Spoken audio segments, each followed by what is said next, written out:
dan sakral ini. Kami merendahkan hati kami untuk mendengarkan firman-Mu.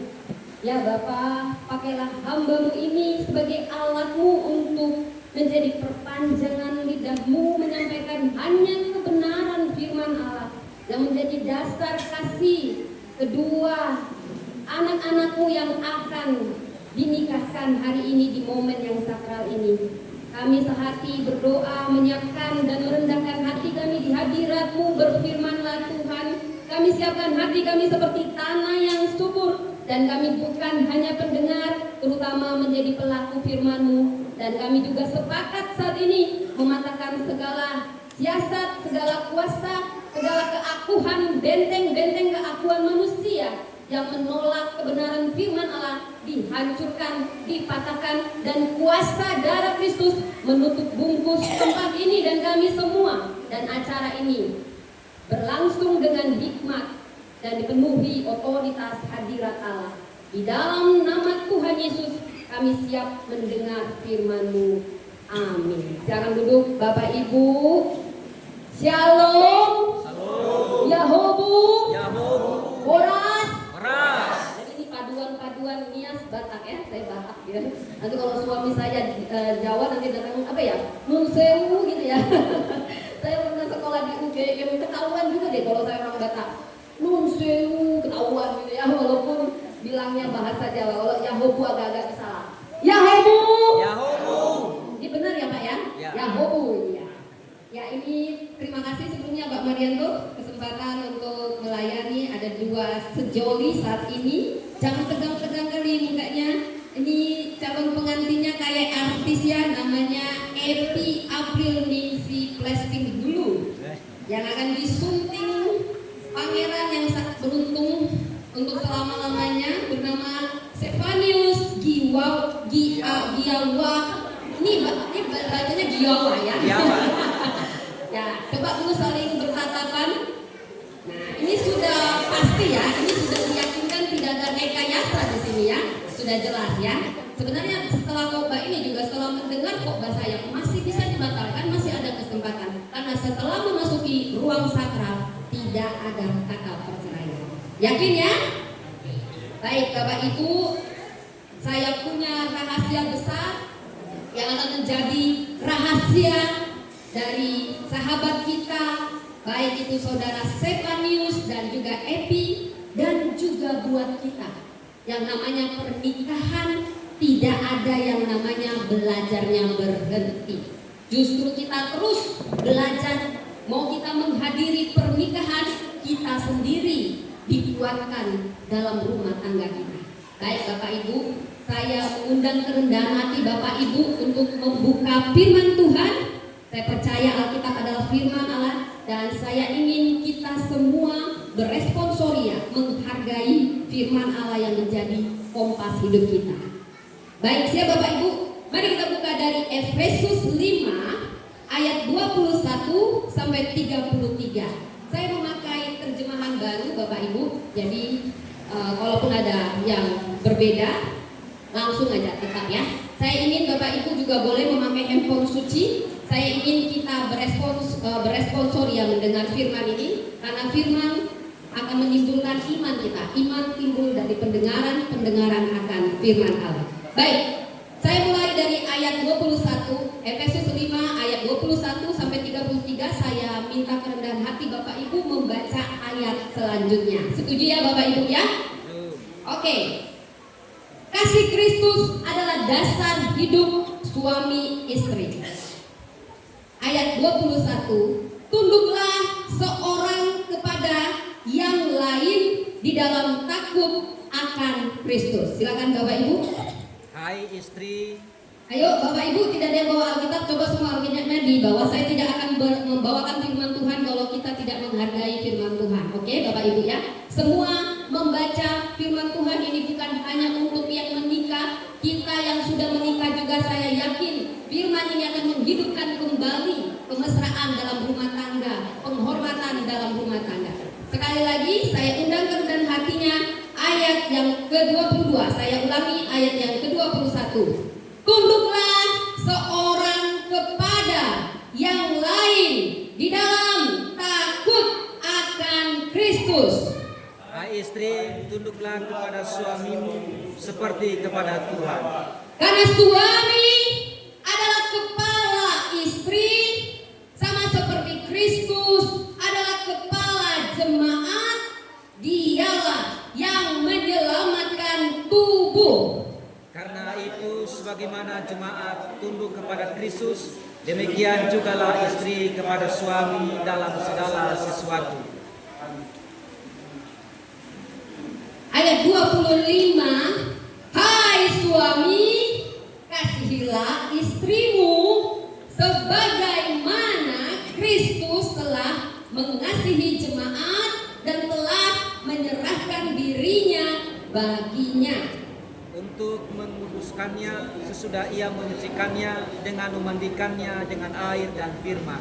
supaya dengan demikian ia menempatkan jemaat di hadapan dirinya dengan cemerlang, tanpa cacat atau kerut atau yang serupa itu, tetapi supaya jemaat kudus dan tidak bercela. Sama-sama Bapak Ibu.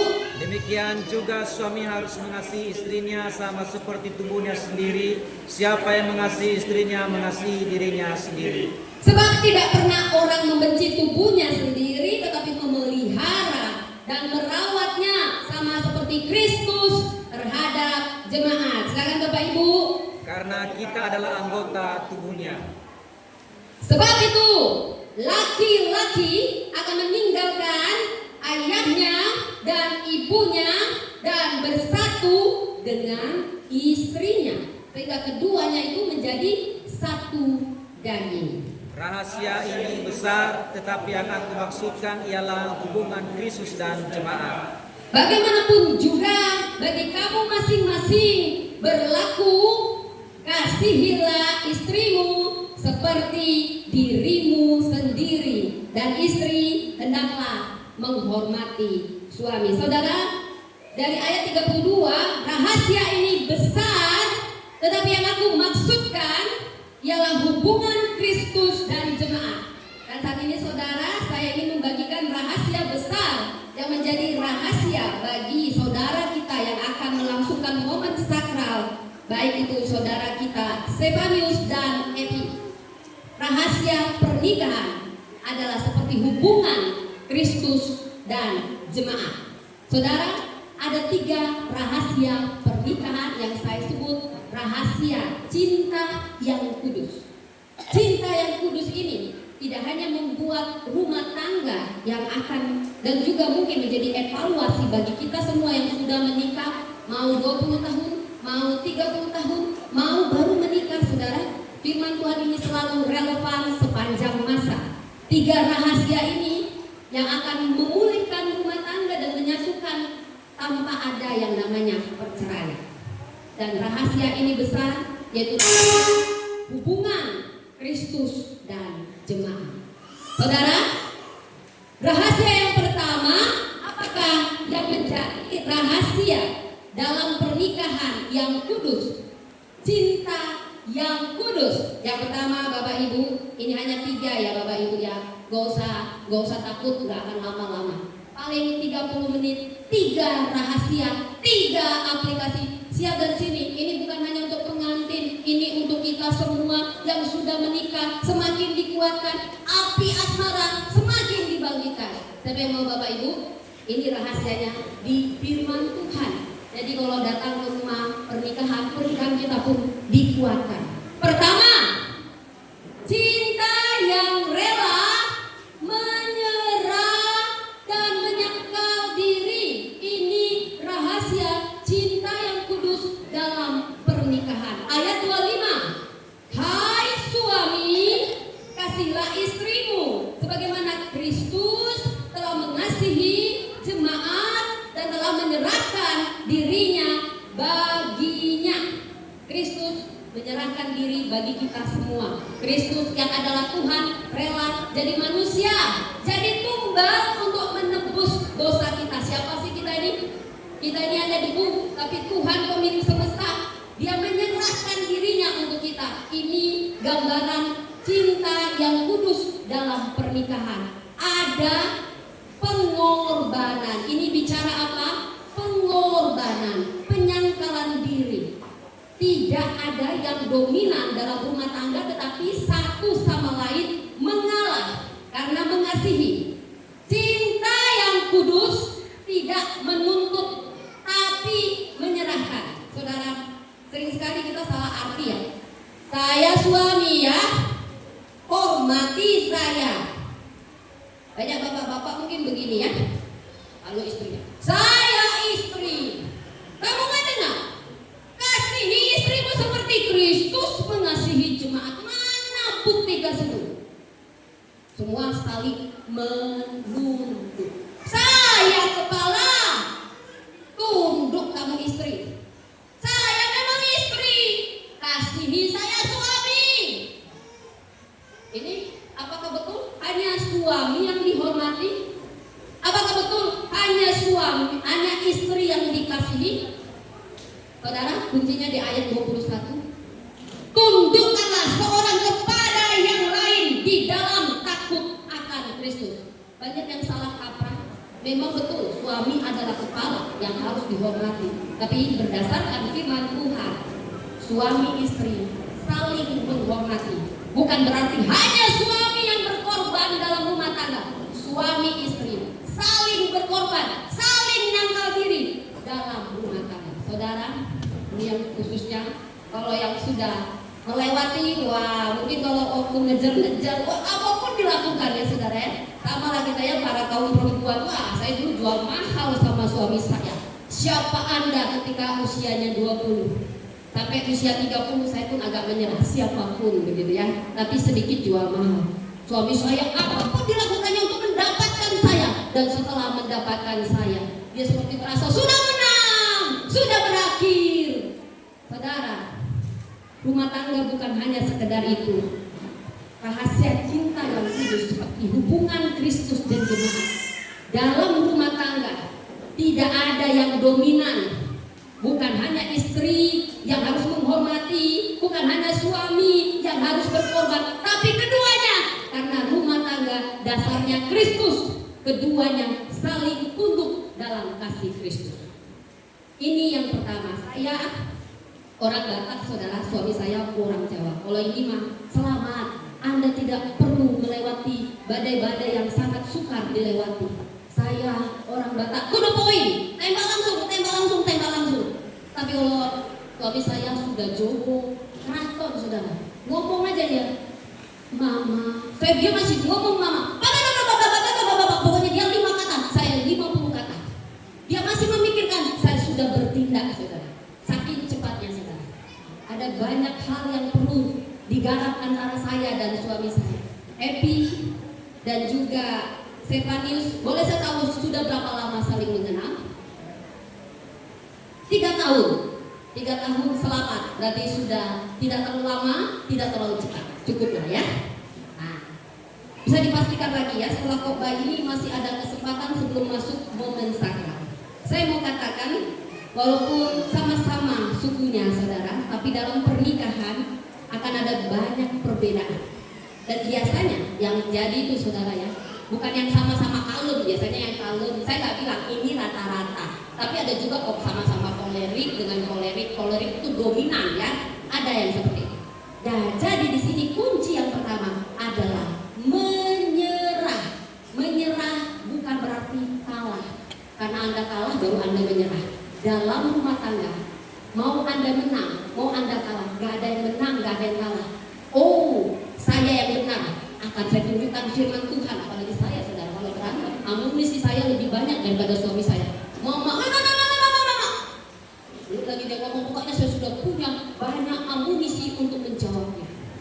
Kadang dia makan hati sebenarnya sama saya, sampai dia bilang, saya bersyukur dapat istri seperti istri saya, sehingga saya ini udah lebih kuat ketika Tuhan memanggil saya ke Afrika. Semua temannya tertawa. Sekalipun bertawa begitu, ada juga rasa sedih. Sebegininya lah saya dianggap oleh suami saya. Saudara, siapa sih yang datang dengan suami dan istrinya? Boleh saya melihat, karena ini bukan hanya untuk pasangan sejoli. Siapa yang datang suami istri? Semua datang dengan suami istri. Coba ditatap istrinya, pastikan Anda tidak salah tempat duduk. Tahu Anda? amplas terbaik. Tahu itu amplas?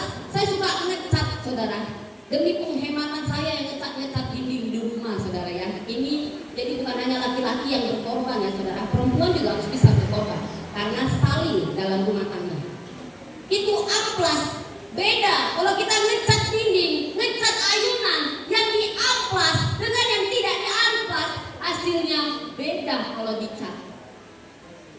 Tataplah suami Anda dan istri Anda. Itulah amplas terbaik Anda. Ucapkan terima kasih sayang, kau sudah jadi amplas terbaik. Wah, suamiku itu banyak ditajamkan sama saya juga banyak ditajamkan oleh suami saya. Saya wanita karir, tiba-tiba saya harus menyerah. Wah, saya mau kerja saudara, saya mau melarikan diri. Kalau saudara menjadi ibu rumah tangga itu jauh lebih sulit jadi daripada wanita karir. Saya wanita karir saudara, setelah menikah saya harus menyerah. Karena tidak mungkin suami saya yang jadi di rumah, kemudian saya yang kerja. Ini kesepakatan bersama ya Bapak Ibu ya. Mungkin nanti Epi dan juga Sepanius harus ada kesepakatan. Jangan gontok-gontokan, harus ada yang menyerah. Menyerah dalam kasih, bukan karena kalah nggak tahu lagi mau ngomong apa. Itu beda. Saya menyerahkan karir saya karena anak saya punya sesuatu yang tidak bisa diambil oleh orang lain. Wah, itu saya nangis. Para suami, kalau istri Anda hanyalah ibu rumah tangga, hormati dia. Ibu rumah tangga adalah pekerjaan yang sangat mulia. Itu paling sulit, karena ketika saya jadi ibu rumah tangga, saya banyak diamplas oleh Tuhan. Saya yang gak bisa masak, harus tahu diri belajar masak. Kalau sudah jadi seorang istri, kalau saudara, wah itu betul-betul buat saya stres saudara. Saya banyak nangis. Mama saya ada di sini. Mama saya mungkin kapok kalau dia mencicipi masakan saya. Tapi seiring waktu, ketika suami saya juga dia pernah menahan-nahan rasa pedas masakan saya. Enak sekali mama, sampai ada di sini ya, ada keluar sedikit, maaf ya, ingusnya, tapi dia tetap makan ikan asin yang kepedasan tanpa tomat saudara. Dan saya menanti-nanti apa jawaban suami saya.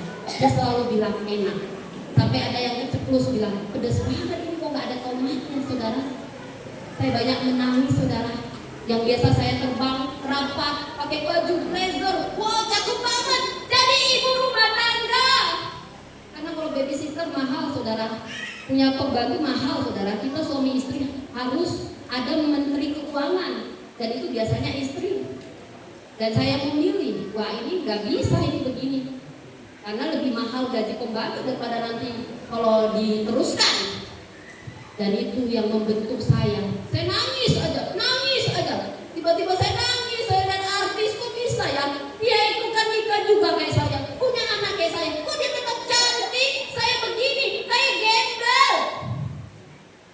Tapi tahukah saudara, itulah namanya pengorbanan menjadi seorang istri.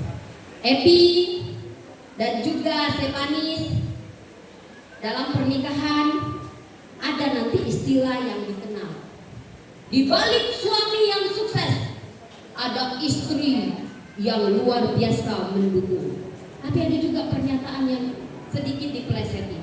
Tapi di balik istri yang sukses ada suami yang stres. Benarkah itu? Adakah suami yang stres kalau istrinya sukses? Ada Bapak Ibu. Tapi yang saya mau katakan, kalau Anda punya rahasia ini, rahasia yang pertama, rela menyerah dan menyangkal diri, maka siapapun yang sukses adalah kesuksesan bersama. Karena Epi dan juga Sepanius sekarang dua, tidak lagi dua, setelah menikah menjadi satu. Coba ditatap lagi, dipastikan sudah yakin nggak itu selamanya satu? Yakin? Kita teruskan. Rahasia yang kedua. Rahasia yang kedua, cinta yang kudus itu menguduskan dan menumbuhkan. Ayat 26 sampai 27. Supaya ia menguduskannya dengan firman, agar jemaat itu kudus dan tak bercela. Kristus tidak hanya mencintai gereja. Epi sama Stepanis dan kita semua tidak cukup kita aku cinta kamu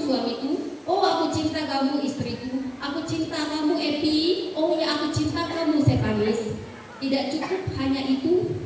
Saya menerimamu Epi, saya menerimamu Sepani, saya menerimamu suamiku, istriku. Yes, memang kita harus menerima, tapi tidak cukup hanya menerima apa adanya. Rahasia yang kedua dalam rumah tangga yang Tuhan inginkan, cinta itu saling menguduskan dan menumbuhkan. Kalau Anda menikah, Anda bukan makin dewasa, tapi makin kanak-kanak, berarti ada yang salah dalam pernikahan Anda. Yang saya maksudkan bukan hanya karir, tapi karakter dan kedewasaan rohani. Dalam pernikahan, karena kita saling mengamplas, maka kita akan semakin tajam dan bertumbuh. Ini rahasia pernikahan yang kudus. Karena cinta yang kudus itu mendorong pertumbuhan, bukan stagnasi. Kalau semua orangnya tetap sama, nggak ada perubahan, berarti ada yang salah dalam pernikahan. Karena cinta sejati bukan bertahan, ya kita pokoknya bertahan sudah 10 tahun, hore, 20 tahun, hore, 30 tahun, hore, aku sudah menikah 50 tahun, hore. Bukan sekedar bertahan, tapi bertumbuh dalam segala hal. Ketika kita dewasa dalam karakter dan dewasa dalam kerohanian, itu akan mempengaruhi semua aspek kehidupan. Saudara, ada dua pasangan di Alkitab yang saya sangat suka, Priscilla dan Aquila. Priscilla dan Aquila bukan dari nama saya, kebetulan waktu saya berdoa siapa ya Tuhan, saya ambil dari Alkitab contohnya. Priscilla dan Aquila bisa dibaca nanti di Kisah Para Rasul 18. Priscilla dan Aquila, saya sangat takjub pada seorang Aquila. Dia ini dan istrinya gak pernah merasa saling menyaingi, saudara. Tapi mereka kalau disebut namanya gak pernah disebut satu. Kadang nama Aquila lalu diikuti Priscilla, kadang Priscilla diikuti Aquila. Kalau secara kerohanian Priscilla diberi karunia lebih daripada istrinya, daripada suaminya. Tapi suaminya dan istrinya sama-sama menjadi kemitraan dalam pelayanan. Baik Epi, baik Sepanius, tirulah keluarga Priscilla dan Aquila. Suami istri saling menggandeng, tidak peduli siapa yang lebih besar, siapa yang, karena dalam suami istri tidak ada yang lebih dominan, semuanya saling mendukung, saling menumbuhkan. Itu kunci yang kedua. Mereka saling mendukung pertumbuhan rohani dan menjadi kemitraan dalam Kristus. Saudara, tidak banyak mungkin laki-laki yang berhati besar dengan istrinya. Tapi biarlah rahasia di sini, suami istri dalam pernikahan harus bertumbuh. Bukan hanya suami, tapi juga istri. Saya tidak bicara karir, saya bicara tentang pertumbuhan, kedewasaan karakter, kedewasaan rohani. Karena ini akan mendewasakan semuanya. Suami dan istri sebaiknya satu hati dalam melayani Tuhan nantinya dan saling mendukung apapun yang menjadi tantangan. Bagaimana Epi? Bagaimana Sepanius? Siap? Mau? Bagaimana dengan kita semua Bapak Ibu?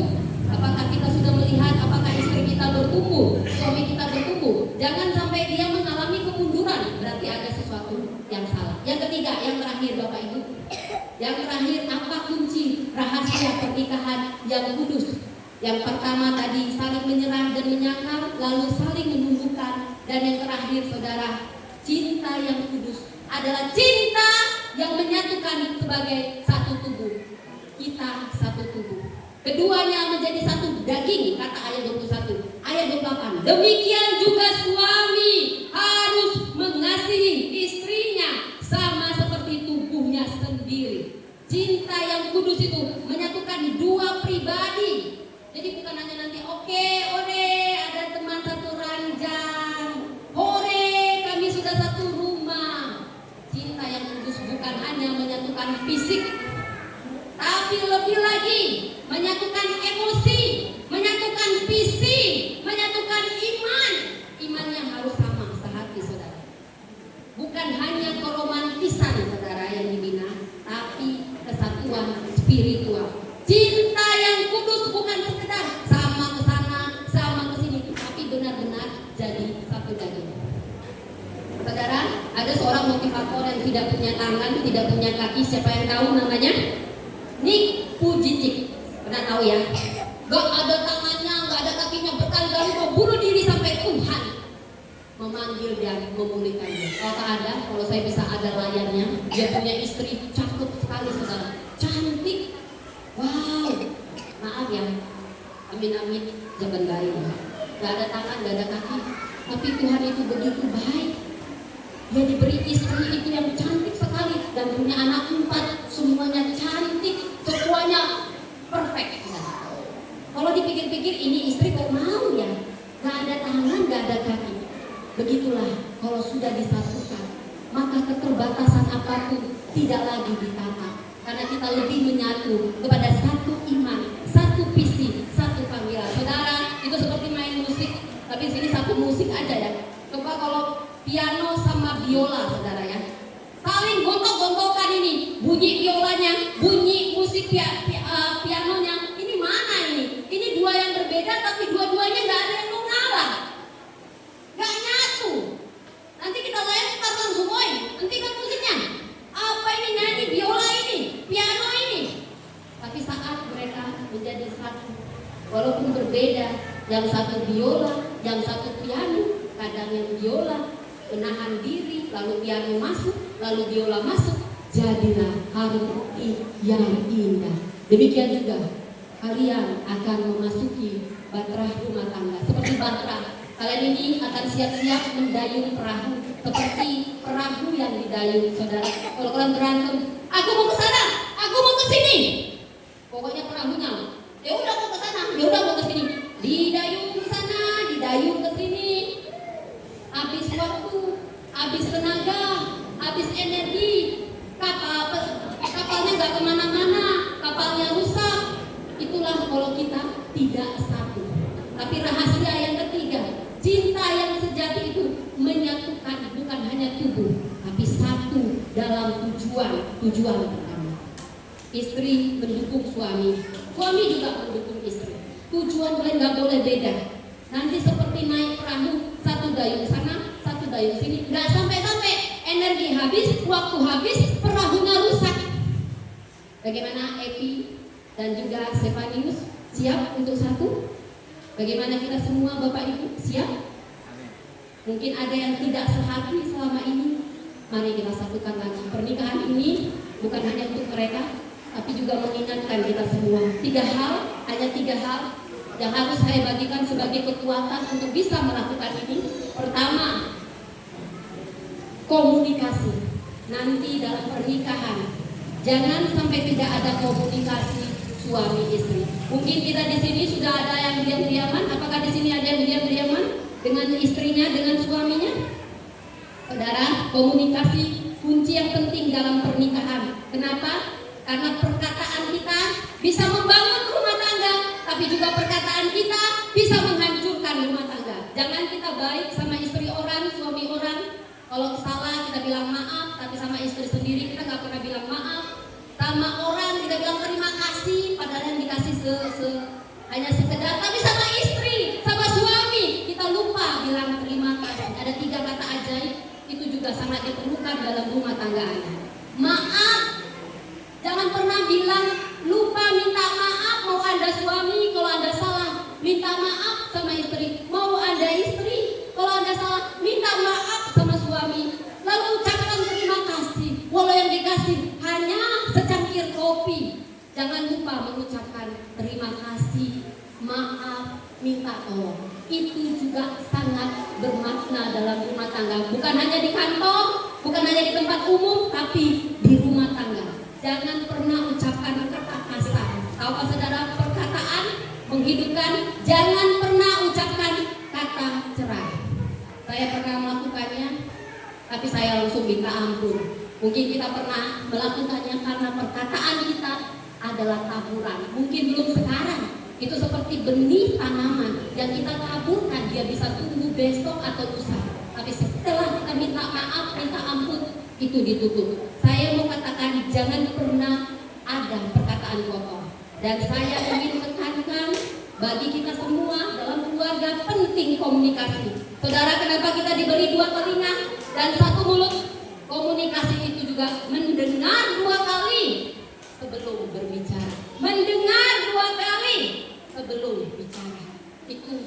Tuhan kasih dua telinga, karena mendengar akan membuat Anda memahami.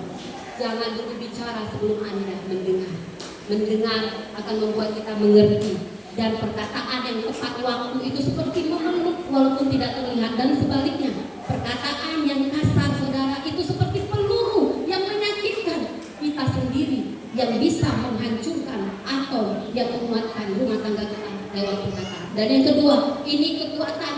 Jangan pernah ada Anda lupakan kekuatan ini. Doa dalam keluarga. Doa. Nanti saudara ada namanya doa pribadi, ada namanya doa bersama, dan ada namanya doa suami istri. Kekuatan pernikahan itu doa. Doa, apa-apa doa. Ada masalah doa. Sebelum Anda mengadu sama ayah, sama ibu, sama suami, berdoa dulu sama Tuhan. Itu akan memberi perubahan. Doa. Doa dalam keluarga. Walaupun baru berantem nanti Epi ya, nanti satu hari ya, saya satu hari sama suami saya berantem langsung cuma karena odol saudara ya. Walaupun berantem gitu gemes ya, dasar ini kemarin kamu ya. Terus saya agak benci sama suami saya, masih marah saya, tapi saya berdoa untuk dia.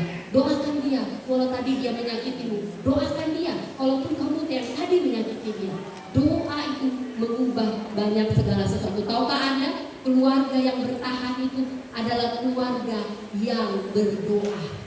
Hal sederhana, doa. Ada masalah, doa. Jangan ngadu dulu sama mama, jangan ngadu dulu sama papa sebelum berdoa. Oke Epi, ingat ada berdoa ya. Walaupun Epi nanti agak sebel sama Stefanis, doakan dia. Tuhan, baru aku 1 hari dinikahi jadi kuatnya seperti ini. Tapi kau harus berdoa. Kau doakan dia lagi tidur, gitu ya saudara. Doakan waktu suamiku tidur. Aku sebenarnya mau pukul dia saudara ya. Kalau bisa aku racun karena aku kalah terus sama dia. Dia langsung tidur, aku gak bisa tidur mikirin ini. Tapi aku merendahkan hati dan berdoa. Tuhan, aku benci sekali suamiku. Mau pukul kepalanya. Tapi aku berdoa, lembutkan.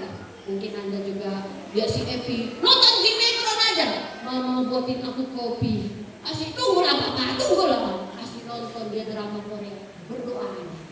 Tuhan, sadarkanlah istriku yang nonton drama Korea. Gak apa-apa sih. Hal sederhana, bawakan doa. Doa mungkin nampaknya sederhana. Hah? Masa sih doa aja bisa membuat semua politik benar? Kalau nggak percaya, berdoalah Anda setelah ini. Kalau apa? Apalagi saya lihat muka-mukanya ada yang nggak ada muka-muka lagi musuhan ini sama suami. Kayaknya ada. Coba didoakan. Pasti berdoa. Apa-apa doa. Apa-apa doa. Mau ya Epi sama Stefanis?